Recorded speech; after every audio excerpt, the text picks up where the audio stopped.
Bonsoir. Aujourd'hui, je vais vous raconter une histoire qui me vient d'un ami à moi, ivoirien, qui s'appelle Hubert, qui m'a raconté ça il y a au moins 21 ans, je pense. Ouais, parce que mon fils a 20 ans, ouais, 21 ans. Et il m'a raconté cette histoire que j'ai trouvée très humaine.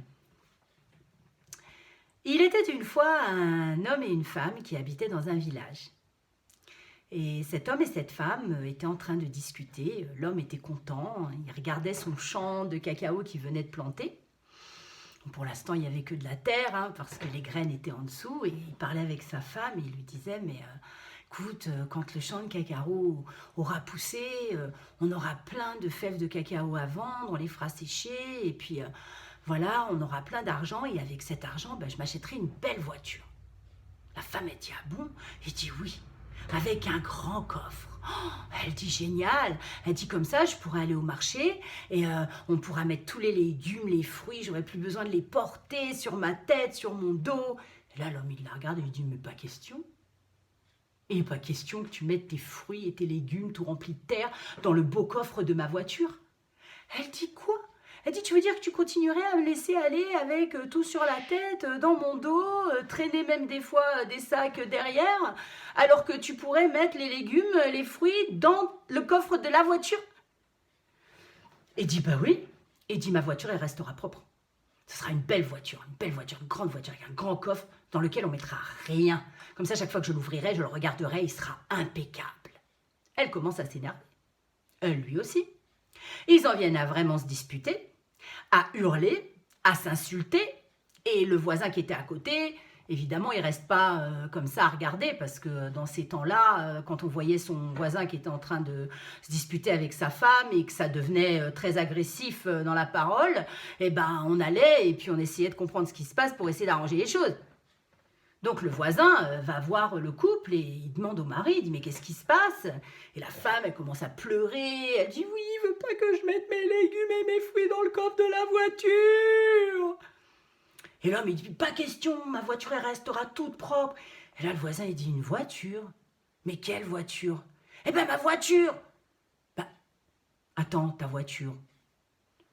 Mais attends, vu comment est fait le village, là, par où tu vas la faire rentrer, ta voiture? Eh ben, par là, qui dit le mari. Le voisin, il dit, là-bas, où il y a mon champ de cacao que je viens juste de planter. Tu veux étouffer mon champ de cacao parce que t'es jaloux. Le mari dit, mais non, mais pas du tout. Et ça commence à se disputer. La femme qui pleure, il veut pas prendre mes fruits, mes légumes. Le mari qui dit, ma voiture restera propre. Le voisin qui dit, tu passeras pas par le champ. Ça fait un tel ramdam, ça fait tellement de bruit que les voisins se rapprochent, tout le monde vient écouter, essayer de comprendre ce qui se passe. Et ça vient aux oreilles du roi qui sort de sa maison, puis qui vient voir aussi, lui, ce qu'il en est.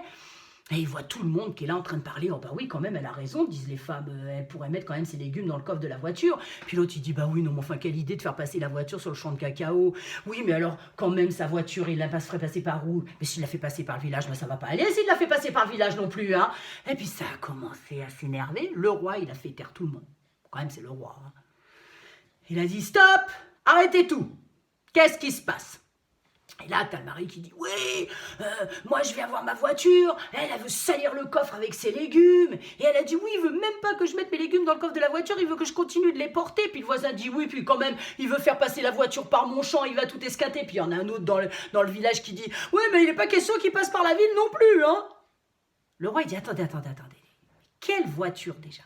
Je te connais, toi et ta femme, je vous connais, vous n'avez pas de voiture. Non, on ne l'a pas encore, dit le mari. Mais quand on aura récolté l'argent du cacao qui aura poussé, et puis qu'on aura pris les fèves et qu'on les aura fait sécher, qu'on les aura vendus au marché, quand on aura récupéré cet argent-là, j'achèterai une voiture. Et il n'est pas question qu'elle mette ses légumes dedans. Et là, le roi, il dit, stop. Il regarde le voisin, il dit, toi, pourquoi tu te mêles de cette histoire? Le voisin, il dit, mais parce que il veut faire passer sa voiture sur mon champ de cacao qui vient à peine d'être planté. Je suis sûre que c'est pour empêcher que ça pousse. Le roi, il dit, mais attendez.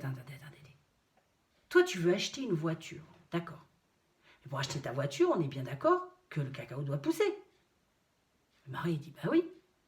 Alors le roi, il dit, écoutez, Attendons donc que le cacao ait poussé, que tu aies pu récupérer tes fèves et les faire sécher, que tu puisses ensuite les vendre, qu'on voit si tu as gagné assez d'argent pour acheter une voiture. Et quand on en sera arrivé là, on pourra voir avec le voisin si à ce moment-là, lui, ses cacaotiers aussi ont poussé, et s'il n'y a pas moyen de faire un petit chemin pour faire passer ta voiture. Quant à toi, tu pourras te débrouiller pour mettre une couverture ou quelque chose, un tissu, tout ce que tu veux, pour protéger le coffre de la voiture de ton mari. Mais on n'en est pas là.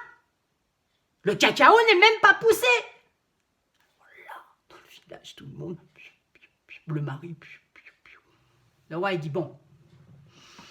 Et j'espère que vous n'allez pas me déranger encore pour des palabres.